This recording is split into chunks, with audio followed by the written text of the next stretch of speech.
नमस्कार दोस्तों, मैं हरीश आपके अपने YouTube चैनल हरीश एसएससी वाले में स्वागत करता हूं और आशा करता हूं आप सभी अच्छे होंगे और आपकी पढ़ाई भी अच्छी चल रही होगी। तो दोस्तों, आज हमारा एसएससी जीडी का 15वां प्रैक्टिस सेट है। आज के जो क्वेश्चन है सबसे अलग क्वेश्चन है। सबसे अलग क्वेश्चन इसलिए है क्योंकि 20 फरवरी की फर्स्ट शिफ्ट जो हुई थी उससे संबंधित सारे ये क्वेश्चन हैं। ठीक है, तो चलते हैं पहले क्वेश्चन की तरफ। वीडियो अच्छी लगे तो वीडियो को शेयर जरूर करना। तो पहले क्वेश्चन की तरफ चलते हैं।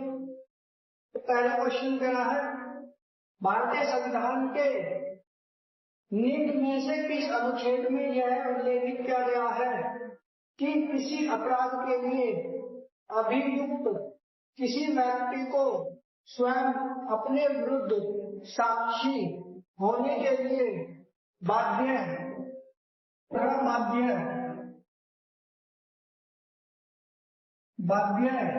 नहीं किया जाएगा।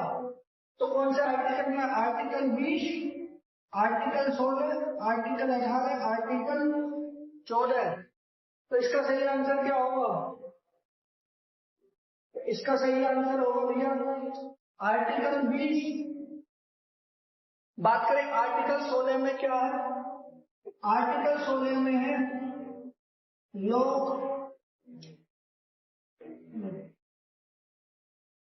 लोक नियोजन के विषय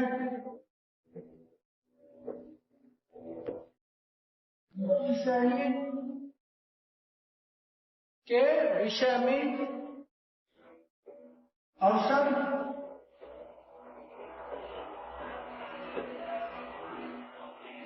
की समानता।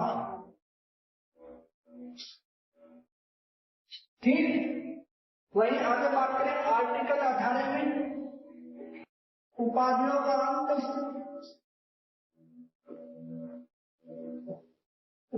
का अंत।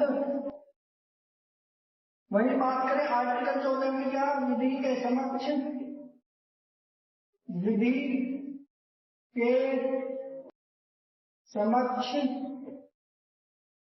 समता का विधि के समक्ष या विधि का शासन। ठीक है, अगले क्वेश्चन की ओर चले। क्वेश्चन नंबर 2 करा, हरित क्रांति को क्या कहा जाता है? विश्व क्रांति, श्वेत क्रांति, नीली क्रांति या कृषि क्रांति? तो इसका सही आंसर है ऑप्शन नंबर डी, कृषि क्रांति। कृषि क्रांति की शुरुआत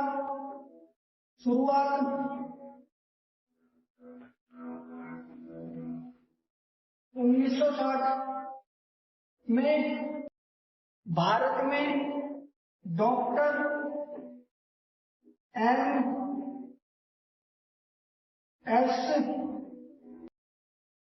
स्वामीनाथन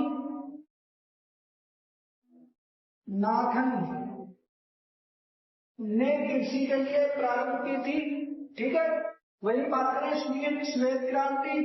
श्वेत क्रांति किससे है? दुग्ध से। वही बात करें नीली क्रांति। नीली क्रांति क्या? मछली से। नीली क्रांति किससे संबंधित है भैया? मछली से। विश्व क्रांति विश्व में जो क्रांतियां हुई हैं उनसे संबंधित है। अगले क्वेश्चन की ओर चलते हैं। क्वेश्चन नंबर 3, 2011 की जनगणना के अनुसार निम्न में से किस राज्य में महिला साक्षरता दर सबसे कम है? अब किसमें कहा? उत्तर प्रदेश में, केरल में, झारखंड में, राजस्थान में। देखो, हम सबने पढ़ा है बिहार में महिला साक्षरता दर की जो परसेंट है वो 51.5% के लगभग है। हमने सभी ने जो पढ़ा है। ठीक, लेकिन ऑप्शन में बिहार नहीं है। अब क्या करोगे? तो इसका आंसर क्या होगा? उत्तर प्रदेश, केरल, झारखंड, राजस्थान। तो भैया इसका सही आंसर है ऑप्शन नंबर डी, राजस्थान। तो राजस्थान में महिलाओं की साक्षरता दर कितनी है भैया? वहां की जो साक्षरता दर है 52.1% के लगभग है। ठीक है, वहीं सबसे ज्यादा किस राज्य की है? केरल की। केरल की कितनी है भैया? 92.1% के लगभग है। ठीक है, तो इसलिए कहता हूं सबसे कम वाले 2 राज्य, सबसे ज्यादा वाले 2 राज्य जरूर पढ़ने चाहिए। अगले क्वेश्चन की ओर चलते हैं। अगला क्वेश्चन क्या रहा है? हर्षवर्धन का राजवंश कितने विशिष्ट प्रकार के प्रदेशों में विभाजित था? अब कितने प्रकार में विभाजित था? 5 प्रकार, 3, 4 या 2? तो इसका सही आंसर है ऑप्शन नंबर डी, 2 भागों में विभाजित था। हर्षवर्धन का जो साम्राज्य था, पहला था प्रत्यक्ष क्षेत्र, ठीक, दूसरा था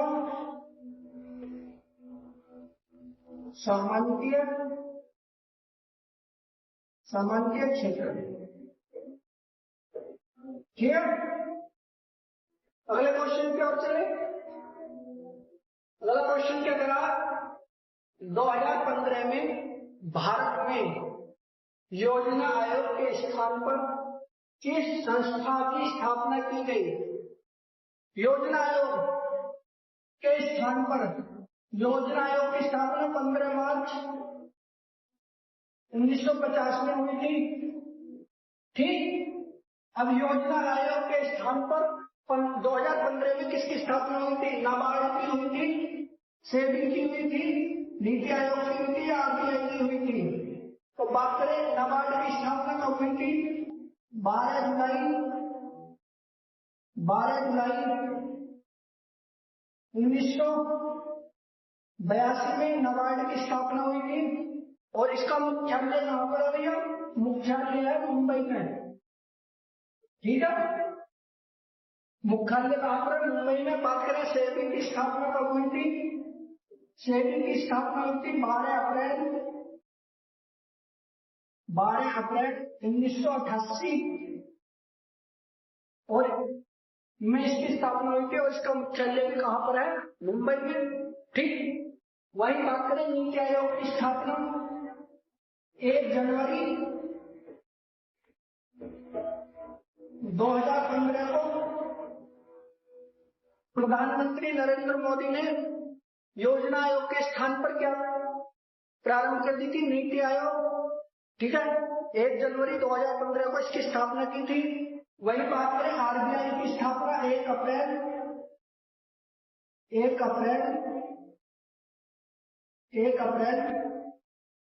1935 में इसकी स्थापना हुई थी। तो इसका सही आंसर है option number D.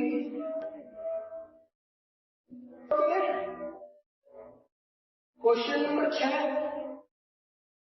Question number 6 क्या करा? भारतीय संविधान के भाग 4 के तहत अनुसार यदि माता पिता या संरक्षक हैं डैश वर्ष तक की आयु वाले अपने यथास्थिति बालक या प्रतिपाल्य के लिए शिक्षा का अवसर प्रदान करेंगे। अब बताना है कि आयु से कितनी आयु तक के बच्चों का जो उनके माता पिता है वो शिक्षा का अवसर प्रदान करेंगे। बात करें भाग 4 के क्या में क्या आते हैं? भाग 4 के क्या में आते हैं? मूल कर्तव्य, फिर आर्टिकल 51 के क्या में? मूल संविधान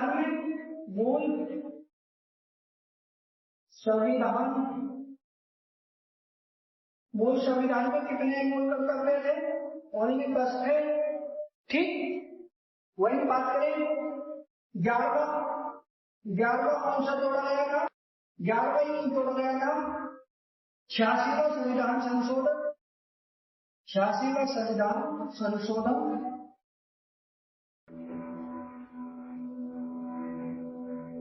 2002, ठीक, 2002 के तहत। तो इसका सही आंसर क्या होगा? 6 से 12, 4 से 14, 2 से 6 या 6 से 14। तो इसका सही आंसर ऑप्शन नंबर डी 6 से 14 वर्ष तक के। ठीक, आगे चलिए। अगला क्वेश्चन कह रहा है रंगास्वामी कप का संबंध किस खेल से है? तो किस खेल से? हॉकी से है, बैडमिंटन से है, टेनिस से है, फुटबॉल से है। तो इसका सही आंसर क्या हो सकता है? ऑप्शन नंबर ए हॉकी से। हॉकी में कितने प्लेयर होते हैं भैया?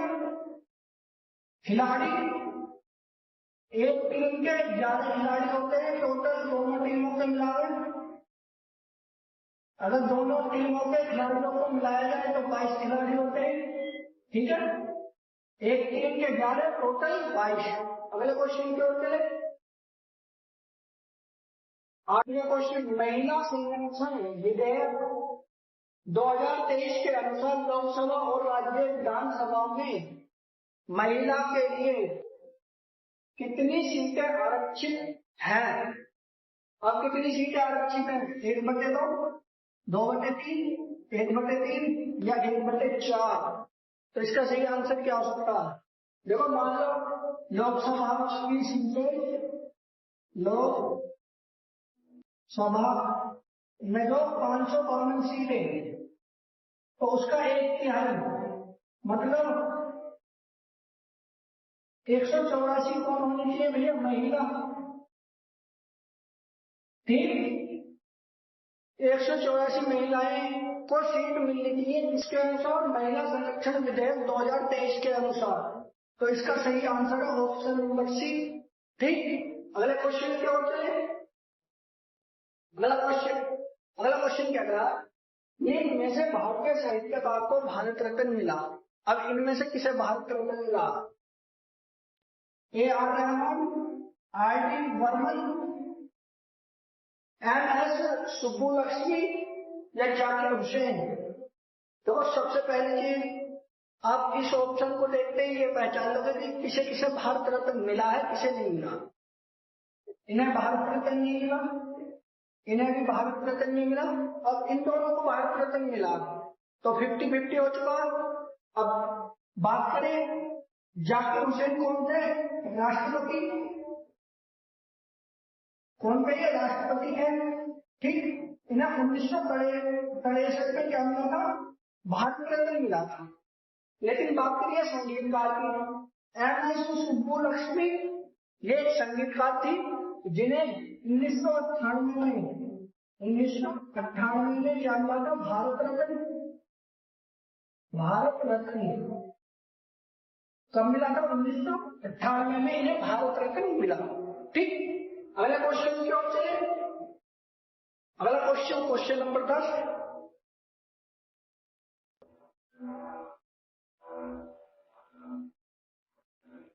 भारतीय उपमहाद्वीप में याद लेखन की सबसे प्रारंभिक शैली का क्या नाम है? अब सबसे प्रारंभिक शैली बतानी है। ब्राह्मी लिपि, सिंधु लिपि, पाली लिपि, संस्कृत लिपि। तो इसकी सबसे भारतीय उपमहाद्वीप की प्रारंभिक शैली कौन सी थी? ऑप्शन नंबर बी सिंधु लिपि या हड़प्पा लिपि। हड़प्पा काल में कैसी लिपि थी? चित्रात्मक लिपि थी। ठीक, कैसी लिपि थी? चित्रात्मक लिपि थी। कैसे लिखी जाती थी? लिखने का क्रम,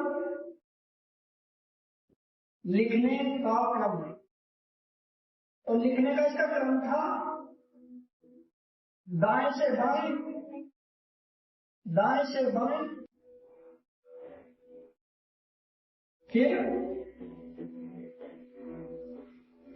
फिर बाएं से दाएं, ये ऐसे लिखी जाती थी। ठीक, और जो सिंधु लिपि है उसे अभी तक पढ़ा नहीं गया है, वही बात करें ब्राह्मी लिपि, तो ब्राह्मी लिपि अशोक के जो शिलालेख है, अशोक के कई शिलालेख है, अशोक के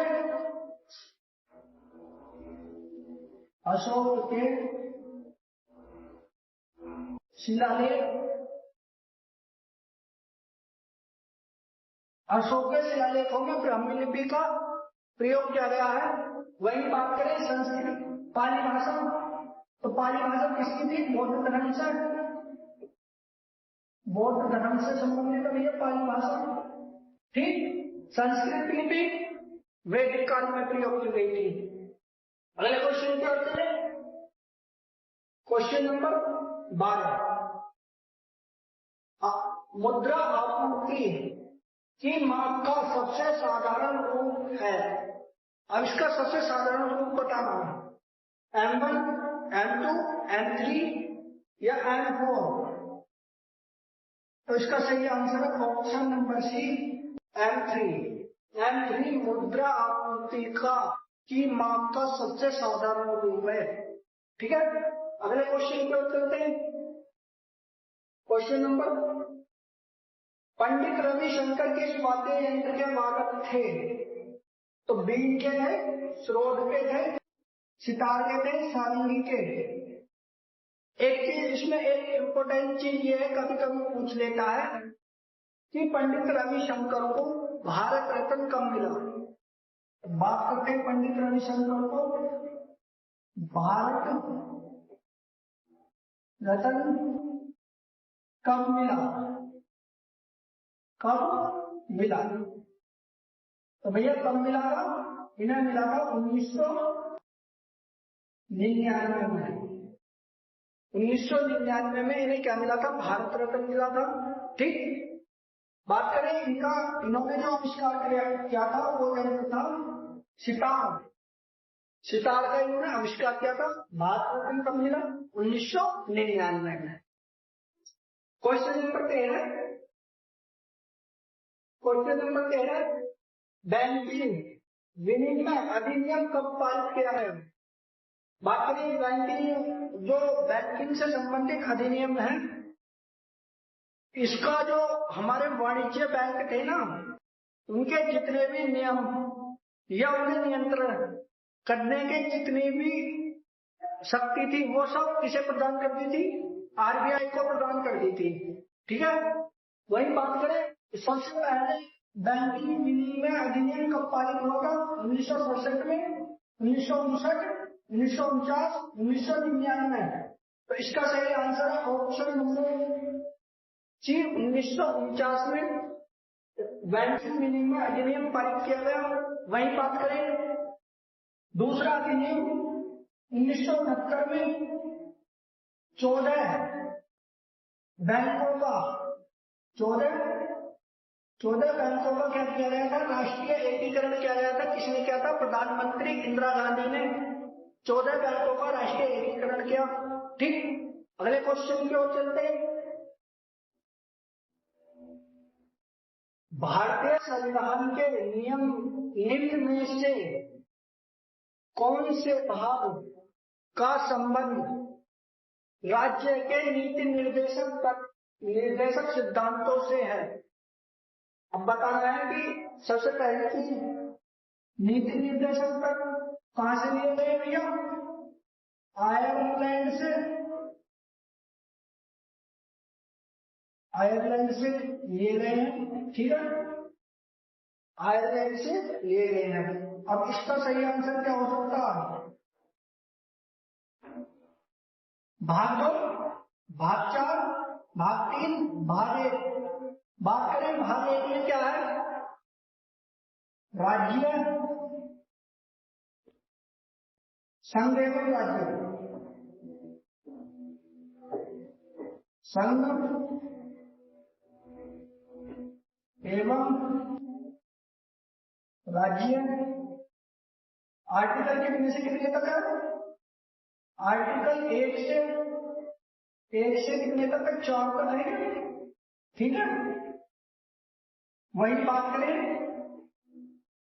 भाग 3 किससे संबंधित है? मौलिक अधिकार से, मौलिक अधिकार,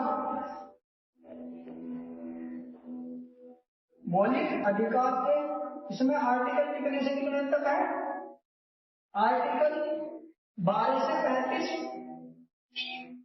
ठीक, वही आगे बात करें,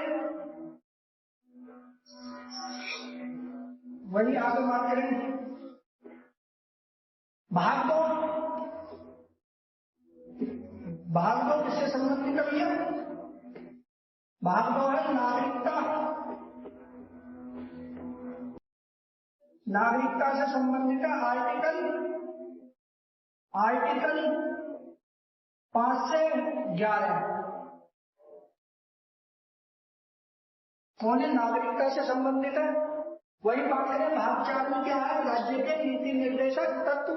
ठीक, अगले क्वेश्चन की ओर चलते हैं। अगला क्वेश्चन क्या कह रहा है? भारत में किस धर्म की जनसंख्या बहुसंख्यक है? अब 2011 की जनगणना के अनुसार बतानी है। जैन धर्म, मुस्लिम धर्म, हिंदू धर्म, ईसाई धर्म। बात करें 2011 की जनगणना के अनुसार ईसाई धर्म कितने परसेंट है भैया? लगभग 2.3% के लगभग है। ठीक, हिंदू धर्म लगभग 80% है भैया, लगभग है। ठीक, वही मुस्लिम धर्म 14.2%, जैन धर्म 0.4%, 2011 की जनगणना के अनुसार। ठीक, अगले क्वेश्चन, तो इसका सही आंसर है ऑप्शन नंबर सी, हिंदू धर्म सही आंसर है इसका। अगले क्वेश्चन की ओर चलें। अगला क्वेश्चन कह रहा 2011 की जनगणना के अनुसार भारत का सबसे कम आबादी वाला राज्य है। देखो भैया, जनगणना से कितने क्वेश्चन मिल चुके हैं? 3 क्वेश्चन तो अभी देखने को मिल चुके हैं। तो जनगणना सबसे इंपॉर्टेंट है किसी भी एग्जाम के लिए। ठीक, तो सबसे कम आबादी वाला राज्य पूछ रहा है। असम है, मेघालय और सिक्किम। तो इसका सही आंसर है ऑप्शन नंबर डी, सिक्किम। वही बात करें, दूसरा राज्य कौन सा है? दूसरा राज्य है मिजोरम, जिनकी जनसंख्या कम है। और सबसे जिसकी जनसंख्या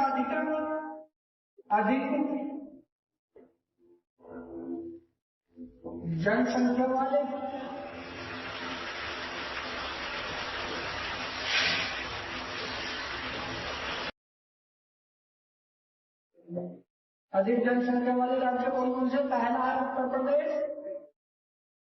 ठीक, दूसरा है महाराष्ट्र, ठीक। अगले इसका सही आंसर है ऑप्शन नंबर डी। अगले क्वेश्चन की ओर चले।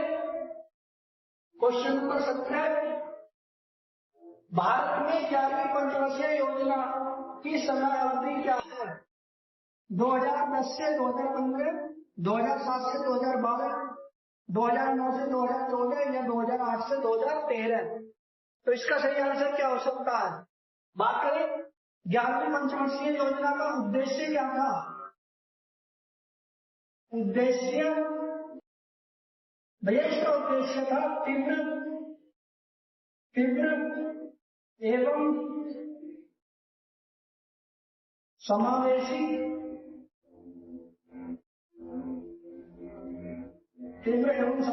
विकास।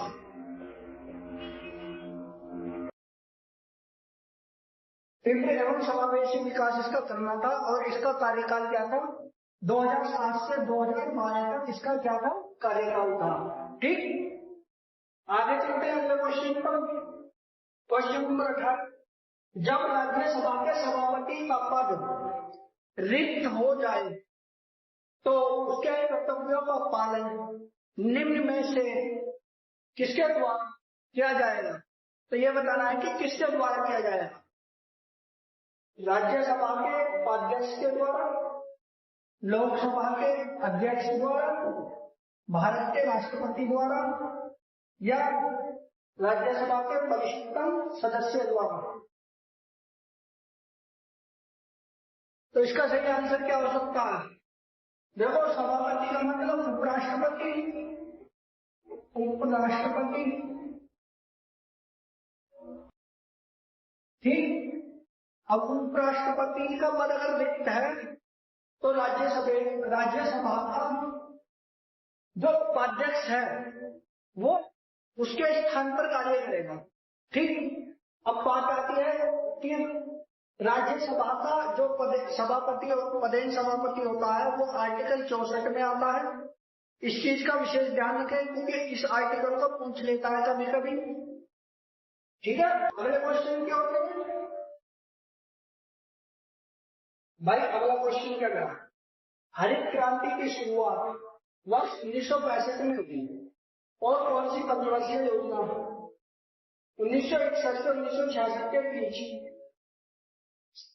ठीक। तो बात करें प्रथम पंचवर्षीय योजना, तीसरी पंचवर्षीय योजना, दूसरी पंचवर्षीय योजना या पांचवी पंचवर्षीय योजना। अब इसका सही आंसर क्या हो गया? सही आंसर बताना। तो इसका जो प्रारंभ हुआ था वो तीसरी पंचवर्षीय योजना में हुआ था, ठीक। कौन से मॉडल पर आधारित थी? इसका मॉडल भैया, इसका मॉडल था सुख में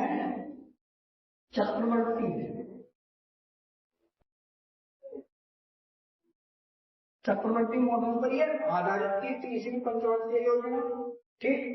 वही बात करें तीसरी पंचवर्षीय योजना का जो उद्देश्य था, उद्देश्य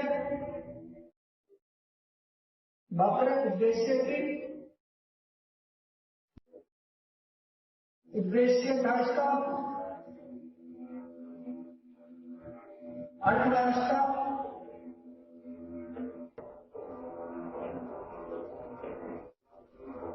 अर्थव्यवस्था को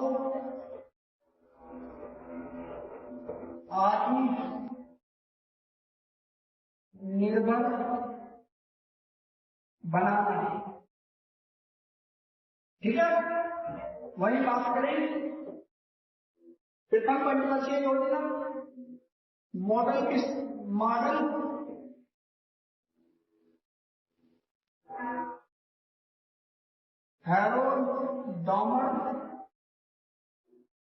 हैरोडोमर मॉडल पर यह आधारित था। इसका उद्देश्य क्या था?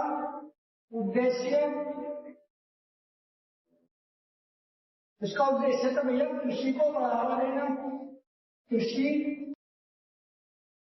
को बढ़ावा देना।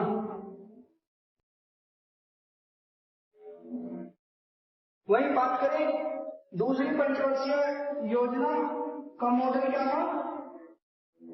मॉडल पीसी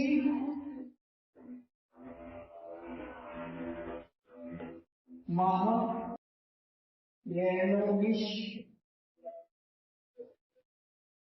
इसका दूसरी पंचवर्षीय जो मॉडल था वो था पीसी महालनोबिस मॉडल पर आधारित थी, ठीक।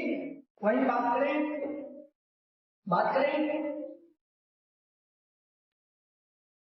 पांचवी पंचवर्षीय योजना का जो मॉडल था, मॉडल क्या था? डीपी धर मॉडल पर यह आधारित थी, ठीक। इसका जो पांचवी पंचवर्षीय योजना का जो उद्देश्य था वो गरीबी उन्मूलन, आत्मनिर्भरता एवं विदेशी शून्य सहायता इसका प्रमुख उद्देश्य था, ठीक है। तो इसका सही आंसर क्या हो जाएगा? हरित क्रांति की शुरुआत 1965 के दशक में हुई थी तीसरी पंचवर्षीय योजना में, ठीक। तीसरी पंचवर्षीय योजना एक और वजह से प्रसिद्ध है क्योंकि एक तो भारत और चीन युद्ध हुआ था 1962 में।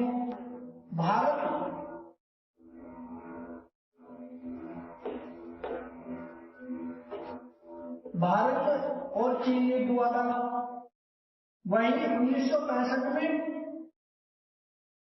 भारत पाक युद्ध हुआ, ठीक। और 1965-66 में भैया सूखा पड़ी थी। तो इसलिए यह जो योजना है अपने लक्ष्य को प्राप्त करने में असफल रही थी। वही बात करें 5वीं पंचवर्षीय योजना 1 साल पहले ही समाप्त कर दी थी बीजेपी सरकार ने, ठीक। वही अगले क्वेश्चन की ओर चलते हैं। आज का आखिरी क्वेश्चन, सौर सेल का निर्माण करने के लिए किस तत्व का प्रयोग किया जाता है? सिलिकॉन का, सोडियम का, सिल्वर का या सल्फर का? भैया किसका निर्माण कर रहे हैं? सौर सेल का निर्माण कर रहे हैं। और सौर जितनी भी बैटरी से प्रयोग होंगे उसमें सिर्फ एक ही तत्व का प्रयोग होगा, वो भी सिलिकॉन का, ठीक है। तो दोस्तों ये सभी क्वेश्चन 20 फरवरी की जो भी शिफ्ट थी, फर्स्ट शिफ्ट, उससे रिलेटेड ये सारे क्वेश्चन थे। आशा करूंगा कि आपको ये सभी क्वेश्चन अच्छे लगे होंगे, ठीक। और भैया क्रांति की जो शुरुआत हुई थी वो 1960 के दशक में होती, ठीक है। दशक का मतलब 1960 से 70 के बीच में इसकी स्थापना हुई थी, ठीक। तो दोस्तों ये थे क्वेश्चन, 20 क्वेश्चन थे। आशा करूंगा कि आपको अच्छे लगे होंगे। वीडियो अच्छे लगे वीडियो को शेयर करना, चैनल को सब्सक्राइब करना। जय हिंद, जय भारत।